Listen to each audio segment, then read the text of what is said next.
어제 굉장히 좀 뭐랄까요, 부럽다고 할까요? 강남의 아파트 단지 한 동 자체를 개인이 갖고 있다가 팔았다는 뉴스가 있었어요. 이게 한 400억이 넘는다 그러는데 이게 어떤 다른 개인한테 뭐 그 아파트 한 채씩이 판 게 아니라 사모펀드한테 팔아가지고 또 이게 더 뭐랄까 뉴스가 됐어요. 도대체 이게 부동산 규제 또 피해가려고 이런 거 하는 거 아니냐, 사모펀드. 이거 좀 자세히 좀 여쭤볼게요. 이광수 미래에셋대우 수석연구위원 나와 계십니다. 안녕하세요. 예, 안녕하십니까. 이게 강남 아파트 이게 몇 가구 정도 되는 거였어요? 일단 14층이고요. 46가구였습니다. 그걸 한 사람이 다 갖고 있었다는 거예요? 정확히 한 사람은 아니고요. 예. 일가라고 한 표현돼. 가족. 네, 그렇습니다. 그거를 사모펀드가 매입을 했다고. 이게 가능해요, 법적으로는? 가능합니다. 그렇군요. 펀드 형태로 주택을 아파트를 매입한 거죠. 예.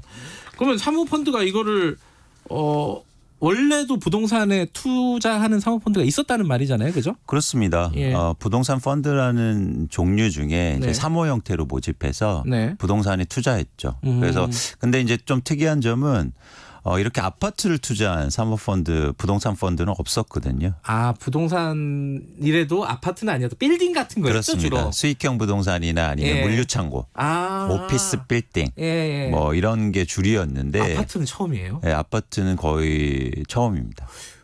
뭔가 돈이 되니까 샀겠죠? 그렇죠. 사모펀드가 기본적으로 어떤 수익률을 네. 하고 수익성을 담보로 해서 구성되는 형태이기 때문에 네. 당연히 돈이 되니까 산 겁니다. 근데 잠깐 의아한 게 이게 지금 부동산 규제 막 하려고 하고 그 세금 같은 거 올린다 그러고 그런데 사모펀드가 이걸 아파트를 대량으로 구입을 했단 말이에요. 뭔가 이런 빠져나가는 세금이나 이런 부분에 혜택을 받는 부분이 있으니까 그런 거 아닌가라는 생각도 언뜻 드는데 맞나요? 일단 기본적으로 펀드를 통해서 부동산 특히 네. 거주하는 네. 거주용의 아파트를 매입하면 종부세라든가 양도세, 취득세의 일부 혜택이 있고요. 예. 그러니까 어디하고 비교하냐면 지금 최근에 예를 들어서 법인이라든가 다주택자, 임대사업자들한테 규제가 강화되고 있거든요. 예. 그거에 비해서 펀드나 사모 형태로 매입하면 그러니까 혜택이 있는 거죠. 아, 그래요? 네. 그러니까 뭐 지금 임대사업자들 혜택을 줄이자 막 이래가지고 네. 얘기들이 막 나오고 있지 않습니까? 그렇습니다. 근데 이 사모펀드에서 만약에 구입을 하면은 그런 어떤 규제를 피해갈 수도 있겠다. 가능성이 있습니다. 아, 그래요? 네. 그럼 뭐 서로 다 이런 형태로 만들려고 하지 않겠어요? 그러겠죠. 왜냐하면 그쪽의 규제가 이제 강화되면 일종의 풍선처럼 풍선 효과처럼 어허. 이런 다른 형태의 투자를 통해서 일종의 강남 아파트를 사게 될 가능성이 있어 보입니다. 그러니까 일례를 보여준 거고요. 그래요. 네.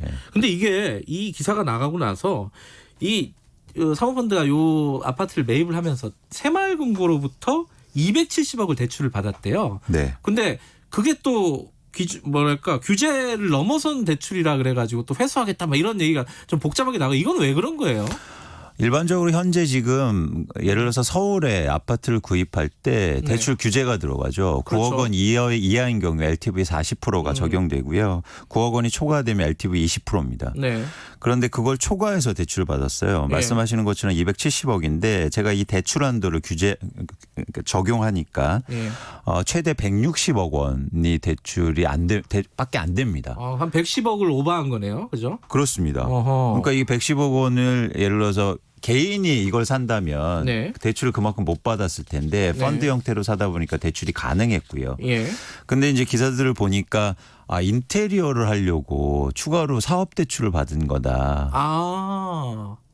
담보대출이 다가 아니다. 그렇죠. 아하. 근데 그게 불가능합니다. 예를 들어서 집 매매 거래를 한 앞뒤로 플러스 마이너스 3개월은 무조건 주택 구입용 대출로 간주하거든요. 뭐 예를 들어서 그러면 개인이 집 살 때 나 인테리어하게 추가 더 대출해줘 이러면 안 해주죠. 대출 규제가 의미가 없잖아요. 네. 그런 차원에서는 좀 이게 논란의 여지가 있죠.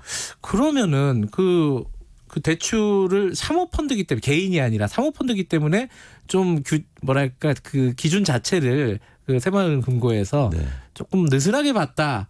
좀 그렇게 봐야 되나요? 일단 이 현상만 보면 뭐 그렇게 해석할 수 있고요. 네. 근데 사모펀드는 당연히 이게 필요합니다. 왜냐하면 대출을 많이 할수록 예. 수익률이 올라가니까. 아하. 일종의 레버리지 효과가 생기잖아요. 예. 그러니까 여러분이 집 살 때도 일반적으로 대출을 많이 할수록 가격이 오르면 네. 그 효과가 더 커지니까. 그렇죠. 그러니까 금리도 싸고 또. 그렇죠. 예. 그래서 사모펀드가 대출을 최대한 많이 하려고 노력을 했을 겁니다. 예. 어쨌든 그 사모펀드든 뭐든 그 대출 기준은 똑같이 적용된다. 일단은. 그렇습니다. 그런데 그렇습니다. 여기 새마을금고에서는 그 기준을 초과해가지고 대출했기 때문에 지금 회수하겠다라는 거고요. 그렇죠. 그리고 또 하나 뭐냐면 이번에 정부가 추가적인 대책이 나오면서 법인 형태의 그런 어떤 성격을 가지고 있으면 네. 집을 살 때 아예 대출이 이제 금지하거든요. 예. 그럼 그런 거에서도 피해 간 거죠. 이건 법인 형태가 되는 거죠. 그렇죠. 그렇죠. 일종의. 사모펀드는. 네. 예. 그런데 어찌 됐든 간에 그런 어떤 대출 기준이나 이런 건 동일하게 적용받는다 하더라도 아까 말씀하신 세제 혜택이라든가 뭐 이런 것 때문에 풍선 효과가 사모펀드 쪽으로 몰릴 수도 있다라는 우려가 있다면은 네. 뭔가 대책이 있어야 되는 거 아니에요? 그렇습니다. 그러니까 예. 뭐 대책이 나올 가능성이 있어 보이고요. 그래요? 근데 좀 근원적인 고민을 해봐야겠죠. 어떤 고민? 뭐냐면 이렇게 대상을 쫓아다니다 보면 네. 계속 새로운 형태의 투자가 나타날 거예요. 네. 사모펀드를 또 규제하면은 또 다른 풍선이 그렇죠. 또. 임대사업자 규제하니까 임대사업자 말고 펀드가 나오고 법인 규제하니까 또 다른 형태 나오잖아요. 예. 그래서 뭐 근원적인 고민을 해야죠. 근원적인 고민을 어떻게 해야 되는 겁니까? 이런 투자로 주거용 주택을 사거나 아니면 부동산 시장에서 만약 문제를 일으킨다고 생각한다면 네. 수익률을 낮출 수 있는 근원적으로. 예를 들어서 그게 누가 되든 투자 목적으로 투기 목적으로 집을 살 때는 네. 수익률을 낮추겠다라는 네. 그런 세제라든가 아니면 규제나 대출 규제 뭐 이런 것들이 나와줘야 된다는 거죠. 지금 뭐 예를 들어 보유세라든가 네. 이런 것들 높이는 게 다 그런 일환 아니겠어요? 그렇습니다. 네. 그런데 그게 과연 이게 시중에서 유동성이 확대되고 금리가 내려간 만큼 충분하냐. 그래서 충분하지 않으니까 이런 투자 형태들이 시장에 뛰어드는 거잖아요. 그래요. 그러니까 뭐냐면 이게 근원적으로 뭐냐면 돈이 되니까 나오는 거 아닙니까? 그래서 돈이 안 되게 하는 만약 그게 정책적 목적이라면 네. 돈이 안 될다 이 시장은. 네. 그래서 넘어오지 마. 누가 되든 네. 그런 어떤 정책이라든가 세제가 필요한 거죠. 그러면은요. 이광수 연구위원께서는 만약에 집값을 잡으려면은 지금보다 더 강력한 세제라든가 이런 규제를 해야 된다고 보시는 거예요? 만약 집값 잡는 게 목적이라면 네. 사실은 거기에서 이 집을 투기나 투자 목적으로 사는 수익률을 현저하게 낮춰주면 네. 누가 투자 목적으로 집을 사겠습니까? 근데 낮추려고 했는데 계속 충분하지 않았다는 거예요. 그래요? 네, 그게 정책 목적을 달성하기 위해 예. 충분하지 않은 세율과 구조 네. 그리고 심지어 절세하는 그런 방안들까지도 많았거든요. 그러니까 아주 다른 형태로 계속 시장에 진입하는 거죠. 임대사업자 진입하고 법인 진입하고 개인이 막 법인을 50개씩 만들어서 집을 한 채씩 사는 겁니다. 네, 네. 그러니까 근데 그런 이유가 네.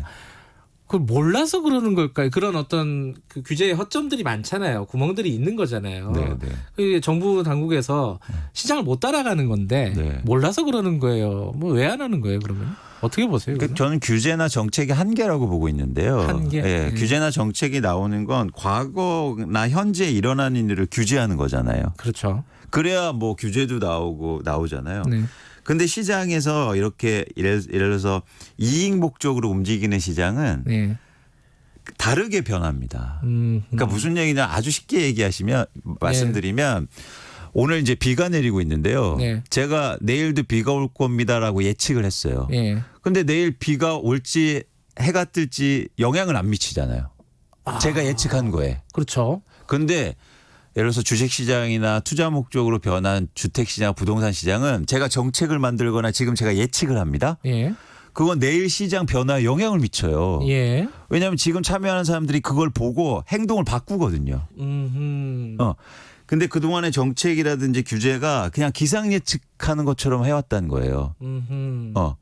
정해놓고 미래를. 네. 근데 규제가 나오면 민첩하게 사람들이 바뀌어나는 거죠. 대표적인 형태가 이런 거 아닙니까? 근데 그 시장을 과연 정부가 이길 수 있느냐 뭐 이런 뭐 질문을 드릴 수도 있을 텐데. 이길 수 있죠. 정책의 네. 방향성을 제대로 만들면 됩니다. 그런 이기적이나 아니면 수익으로 움직이는 시장은 정책의 세 가지 특성을 갖고 있으면 돼요. 네. 첫 번째는 뭐냐면 예상치 못한 정책. 예. 두 번째는 뭐냐면 예상치 못한 시점. 예. 세 번째는 과거에 없던 정책. 예를 들어서 미국의 주식시장을 보시면 코로나19 때문에 급락했잖아요. 그런데 중앙은행이 이런 정책의 세 가지 특성을 통해서 갑자기 확 상승시키지 않습니까? 그렇죠. 정책이 시장을 움직일 수 있다는 거예요. 조금 더 고민해라 이런 말씀으로 들리네요. 정부 당국은. 아니 예. 이렇게 이기적으로 움직이는 시장의 속성을 알아야 된다는 거죠. 공부 좀 열심히 하고 고민 좀 해라. 지금 같은 걸로는 안 된다 지금. 왜냐하면 수많은 방법들이 나올 겁니다. 예. 알겠습니다. 더 재밌는 얘기가 많을 것 같은데 네. 다음에 한번 더 보시죠. 뭐. 예. 오늘 여기까지만 짧게 좀 듣겠습니다. 고맙습니다. 감사합니다. 이광수 미래에셋대우 수석연구위원이었습니다. 김경래 최강시사 오늘 여기까지 하죠. 저는 뉴스타파 기자 김경래였고요. 내일 아침 7시 20분에 다시 돌아오겠습니다.